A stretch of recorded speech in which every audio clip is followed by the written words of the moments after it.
نہیں پڑھتے یا آپ کی مخالفت کرتے ہیں تو آپ مدینہ شریف میں آ جائیں۔ تو حضور صلی اللہ علیہ وسلم نے ان کی بات کو مانا اور کہا کہ بھئی پہلے میں آپ کے ساتھ ایک آدمی اپنا بھیجتا ہوں تو وہ دیکھتے ہیں کہ وہاں کے لوگ کتنا اس کی دعوت پہ لبیک کہتے ہیں۔ تو حضرت مصعب بن عمیر رضی اللہ تعالیٰ ان کی قبر ہے یہاں۔ ہاں، تو وہ آئے، وہ قرآن پاک کے قاری تھے اور ان کے یہاں آنے سے اور ان کی تبلیغ سے اتنا اثر ہوا کہ مدینہ شریف کے گھر گھر میں اسلام داخل ہو گیا۔ سبحان اللہ۔ یعنی اوس اور خزرج یہ دو قبیلے تھے، تو اکثریت ان کی جو تھی وہ مسلمان ہوئی حضرت مصعب بن عمیر کی وجہ سے۔ تو پھر اگلے سال 300 آدمی آیا سبحان اللہ حضور صلی اللہ علیہ وسلم کے پاس۔ وہ حج پہ آتے تھے، پہلے حج پہ 12 آدمی تھے اور اگلے حج پہ 300 آدمی تھے۔ تو پھر انہوں نے حضور صلی اللہ علیہ وسلم کی زیارت کی اور آپ کا کلمہ پڑھا، اور پھر نبی علیہ السلام نے ان سے فرمایا کہ ٹھیک ہے اب میں مدینہ جانے کے لیے تیار ہوں۔ تو پھر حج گزرا، پھر آگے کیا ہوتا ہے محرم، سفر اور ربیع الاول میں پھر حضور صلی اللہ علیہ وسلم نے ہجرت کی اور آپ مدینہ شریف میں تشریف لائے تھے۔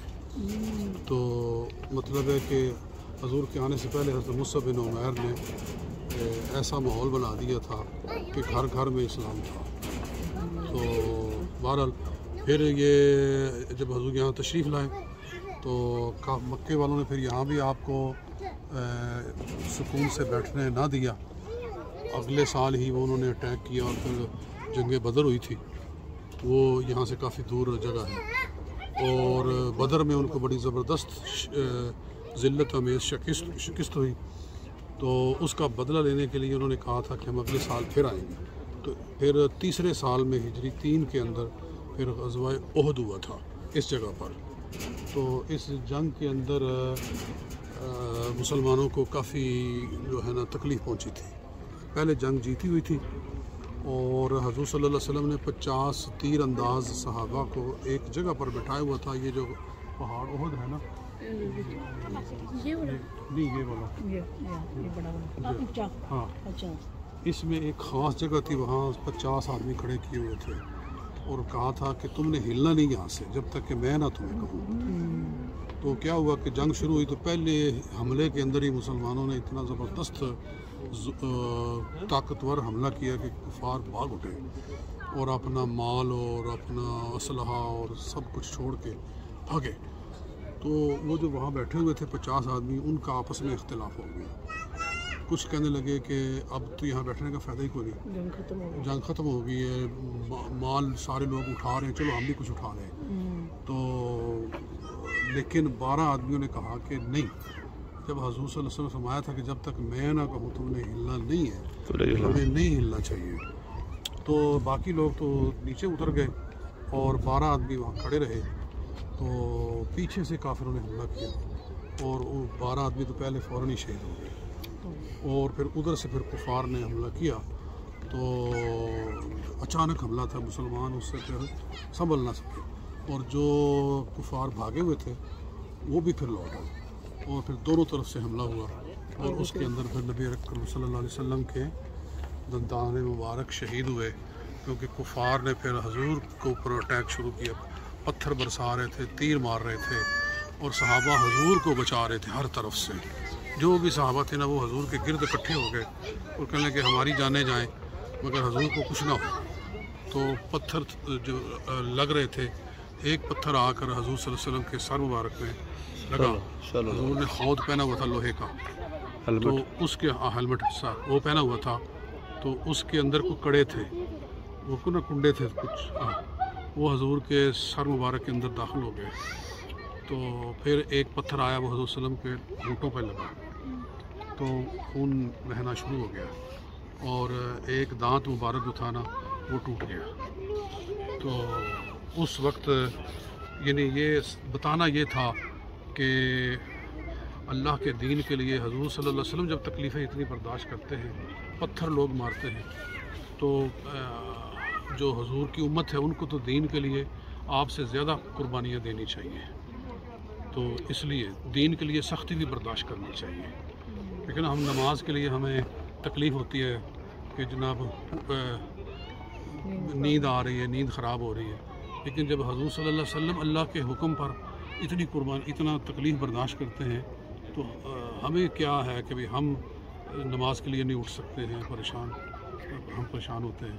تو بہرحال یہ واقعہ ہوا. اور امیر حمزہ پھر یہ کیا ہوا کہ حضرت امیر حمزہ جو حضور کے چچا جان تھے وہ بھی اس جنگ کے اندر وہ اتنا جوش و جذبے کے ساتھ لڑ رہے تھے کہ انہوں نے 35 کافروں کو اپنے ہاتھ سے قتل کیا. جی ہاں. پھر ایک آدمی حضرت امیر حمزہ نے پھر ایک آدمی تھا، وہ غلام تھا، وہ غلام تھا ہند بنت عتبہ، ہند کا ایک عورت کا.